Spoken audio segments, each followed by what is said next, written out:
लालची दूध वाला। आगे बढ़ने से पहले वीडियो को लाइक और चैनल को सब्सक्राइब करना नहीं भूले।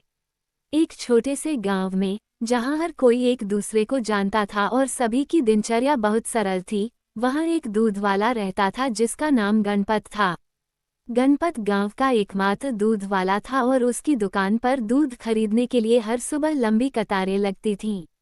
रामू का दूध हर किसी को अच्छा लगता था, क्योंकि वह हमेशा ताजे और अच्छे दूध की ही सप्लाई करता था। गणपत की एक आदत थी कि वह अपने ग्राहकों को हमेशा थोड़ी अधिक मात्रा में दूध दे देता था। इसके बदले में वह उनसे हमेशा धन्यवाद और प्रशंसा प्राप्त करता था। लेकिन गणपत के मन में हमेशा एक लालच छिपा रहता था। वह अपनी इस आदत को अपने फायदे के लिए इस्तेमाल करता था। उसे लगता था कि अगर वह ग्राहकों को थोड़ी अधिक मात्रा में दूध दे देगा, तो वे उसे और अधिक पसंद करेंगे और उसकी दुकान से कभी भी नहीं हटेंगे। वक्त बीतता गया और गणपत की यह आदत धीरे धीरे एक आदत से ज्यादा बन गई। वह अब नियमित रूप से दूध में थोड़ी मात्रा में पानी मिलाने लगा ताकि उसकी लागत कम हो और मुनाफा ज्यादा हो।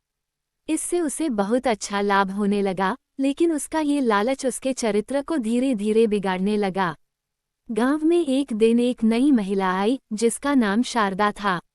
शारदा एक बहुत ही ईमानदार और सीधे साधे स्वभाव की महिला थी। उसने गणपत की दुकान पर आकर दूध खरीदा और उसी दूध का इस्तेमाल करके अपने परिवार के लिए चाय बनाई। लेकिन जब उसने चाय पी, तो उसे महसूस हुआ कि दूध की गुणवत्ता सही नहीं है। शारदा ने यह बात गणपत को बताई, लेकिन गणपत ने ये कहकर मना कर दिया कि उसके दूध में कोई गड़बड़ी नहीं है। शारदा ने सोचा कि यह एक छोटे मोटे झगड़े की बात हो सकती है, इसलिए उसने और शिकायत नहीं की। लेकिन ये बात गांव में फैल गई। लोग शारदा की बात सुनकर ध्यान देने लगे और रामू के दूध की गुणवत्ता पर संदेह करने लगे। गणपत की दुकान से ग्राहक धीरे धीरे कम होने लगे और उसकी आमदनी में गिरावट आई। गणपत ने सोचा कि अगर वह और अधिक दूध के साथ आने की कोशिश करेगा तो शायद लोग उसे वापस पसंद करने लगेंगे।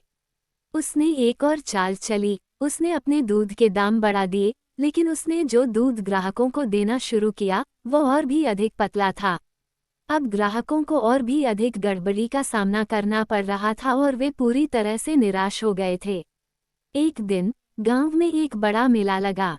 मेले में बहुत सारी दुकानें और स्टॉल्स थीं और वहां की चहल पहल देखकर हर कोई खुश था। शारदा ने सोचा कि वह मेले में जाकर गणपत की दुकान को एक और मौका देगी। उसने गणपत के स्टॉल पर जाकर दूध खरीदा और उसे चाय बनाने के लिए इस्तेमाल किया। लेकिन इस बार भी दूध की गुणवत्ता में कोई सुधार नहीं हुआ। शारदा ने सोचा कि अब वो खुद इस समस्या का समाधान निकालेगी। शारदा ने एक योजना बनाई।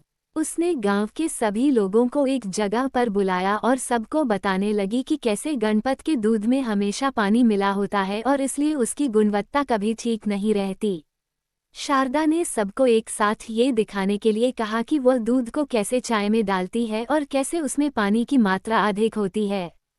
लोग देखकर चकित रह गए और उनकी नाराजगी और भी बढ़ गई। गणपत को जब ये सब पता चला, तो उसने सोचा कि अब तो उसका काम खत्म हो गया।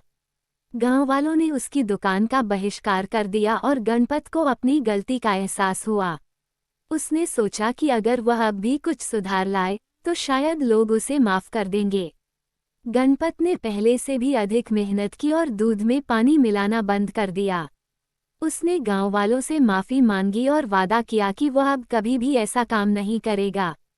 धीरे धीरे लोगों ने उसकी मेहनत और ईमानदारी को देखा और उसकी दुकान पर वापस आने लगे।